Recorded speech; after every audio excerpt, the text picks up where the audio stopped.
Hey there, it's Boots Owen here. I've got a couple of Hotpoint washing machines. You have to excuse the shadows, it's a really good sunny day here. This is a Hotpoint HE8L 493G, and over here we've got a Hotpoint WMA40P. They've both got access panels on the back, which is kind of helpful. On this one you can get access to the motor and the pump, which is really helpful.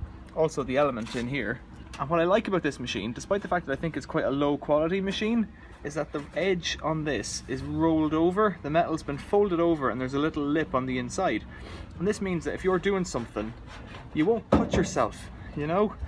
This is, it's a good thing. I've sliced my hand open before. I got a little scar on my baby finger there just putting a belt back on a washing machine once. It's not a big deal to do that, just to fold the metal over or to somehow treat it to make it softer. On some machines, and not necessarily cheaper, what they do is when they punch out the hole in the back, it leaves a really sharp edge and they don't tidy that up at all. And that, you know, that leads to wounds and whatnot. And over here on the other Hotpoint, it's not been rolled over, but it's certainly been painted. It's not so sharp. Like I can rub my thumb along it and I'm not getting cut.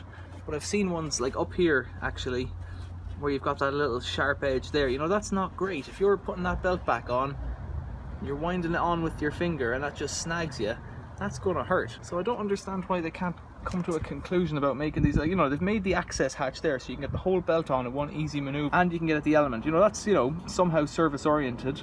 It's pretty good.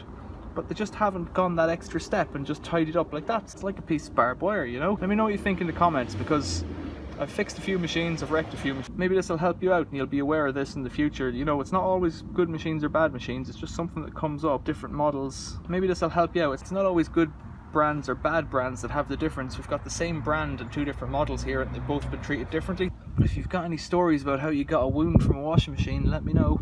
Thanks for watching, see you later.